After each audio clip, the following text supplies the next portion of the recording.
I met my ex-husband again after 5 years and realized how much I miss him. Now he wants to reconnect, and I'm not sure what to do. Posted by you/confused Smithrow. I, 36F, went to my best friend's Christmas/her husband's birthday party on the 24th and met my ex, 38M, there for the first time since our divorce.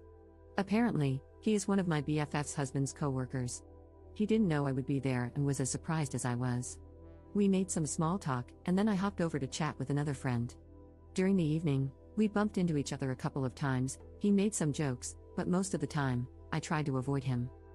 Yesterday, my best friend sent me a screenshot in which my ex asked her husband for my number in case I wanted him to have it, because he wanted to ask me out. The thing is, nobody in this city knows that we were once married. When I moved here 5 years ago from the other side of the country, I never mentioned my divorce. He didn't either. So now my friend and her husband want to hook us up because you seem to have such great chemistry at the party. Another thing is that I never realized how much I missed him until he entered the room. Our relationship was a mistake. We got married because we were the only unmarried couple in our social circle, and everybody else was already having babies. The divorce was inevitable, our communication was rubbish, I wanted kids, he didn't, at least not as soon as possible, his mom was meddling, and he didn't stand up to her. At the same time, we were really good friends, and meeting him again made me more than happy. But I had a chat with my cousin, 32F, and her husband, who are spending Christmas and New Year's Eve with me, and they told me not to overreact. That feeling nostalgic about what could have been is natural during the holidays. So now I'm debating whether to meet him, talk to him, and be done for good, but the risk of catching feelings again is high. He did look better than 5 years ago and finally left his hometown to work for his dream business, something I told him to do years ago. Am I exaggerating or overreacting? What should I do? Update 20 days later. After posting, I really wanted to answer your comments, but I got distracted.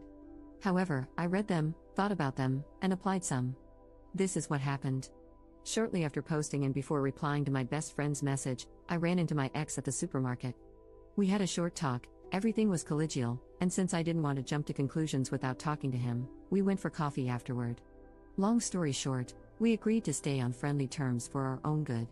He admitted that he felt extremely sentimental after our last meeting, and I admitted feeling both giddy and panicky at the same time. He apologized for things he did and didn't do during our marriage, mainly not defending me against his mother, with whom he no longer has any contact. Then we discussed our friends. Some people in my original post asked why I never told my best friend about my failed marriage. The reason is that, although she might be one of the kindest people I know, she is quite religious, I'm not, and extremely against divorce. In her eyes, you should sacrifice your happiness for the benefit of others, so getting a divorce is the coward's way out. To her, it means you don't deserve love. Her mother-in-law treats her like scum, and her husband stays quiet because she is glad that her mother-in-law gave her the most important thing in her life, so she endures the rants and boundary stomping. Telling her about my divorce would have resulted in one of two scenarios: A, she'd never talk to me again because I killed the idea of marriage, or B, she'd try to get me back with my husband. A few days ago, one of these scenarios happened. I had told her earlier that I wasn't interested in giving my ex my number. I already had. Neither she nor her husband knew, because I wasn't looking for a relationship. I actually am not. Last March, my last relationship ended due to his cheating and my unwillingness to forgive. She accepted that and invited me for brunch the next Saturday, one of our traditions. Sunday comes, and my ex calls me to ask whether I was going to my best friend's brunch. He had gotten an invitation. So we were both there, sitting next to each other, while my best friend and her husband tried their very best to get us interested in each other. It felt like a scene from a really bad movie, like that one in When Harry Met Sally when they go on a double date. Subtle remarks about what we have in common, hints about our compatibility, and poorly masked comments about my unsuccessful love life, until my best friend's husband said, "As far as I know my name, she would probably make a great wife. My mom likes her, best friend's mom loves her, she's every mother's dream." And my ex responded, "Well, my mother used to call her that woman and constantly pointed out all her shortcomings until I believed them. Actually, she even admitted to hating her. But in hindsight, she really was a great wife." Crickets. My ex and I looked at each other and burst out laughing, probably due to the pressure and extreme awkwardness of the situation. My best friend and her husband joined in. For a moment, they believed my ex was joking. Then my best friend said, "We are so sorry for pressuring you. It's just that we like you both and think you'd make a great couple." And my ex took out his effing phone, showed them a picture of our wedding day. Why the F was that even there? Because he had sent me some pictures that my dear ex-mother-in-law had withheld from me, and said, "We did." But it didn't work out, and we're friends now. Who wants to go to the cinema? Chaos ensued. Worldviews shattered. My best friend started crying. Her husband was flabbergasted. They asked us to leave so they could readjust. Yesterday, I spoke to my best friend on the phone and explained everything thoroughly: the abuse by my mother-in-law, the arguments, the incompatibilities, the mutual decision to end it, and my fear of telling her. She silently cried for my future and said, "You are already so old," and threw away your only chance at happiness. No wonder you don't find love, you threw it away. It won't come back. Your future with your ex is riddled with betrayal. If you get back together, you can never mend what you tore apart. What will you tell any future partner? I cannot understand how you could do that. You always seem so compassionate. Why couldn't you understand the pain of your mother-in-law? She lost her son to you. You did not respect her wishes and did not listen to her. I'm sure she loved you like a daughter, but you were not ready. That's when I said goodbye, hung up, and started questioning my 5-year friendship.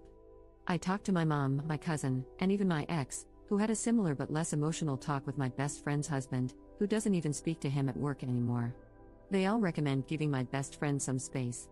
I feel worse than after my last breakup. Edit. After reading all of your comments, I decided to end the friendship.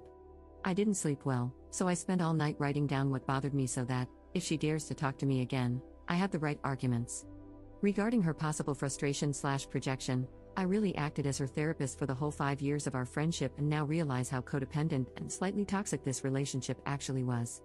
This is something I have to get over, and though I'm a rather introverted social mess, I really need to look for new friends who are not as prejudiced. I told one of my colleagues the Cliff's Notes version of the conflict, and she, divorced and remarried, told me to join her feminist knitting and sewing group, so yay, first step. X has a similar problem now. My friend's husband told their mutual friend group that X had loose morals and might be a bad influence. Because this is kindergarten, some of them blocked X on social media, some asked him what crime he committed, and only one told him that A, BF's husband is extremely overreacting, and B, he still wants to hang out with X no matter what. So we're now in the same find friends boat. My friend's husband actually asked his boss this morning if he could arrange it so that he wouldn't have to share an office with X anymore. So yeah, they are also cutting ties. And to the comments asking which culture we/they belong to, we're all generic Europeans. X friends just belong to a strange Christian church, Protestant, not even Catholic.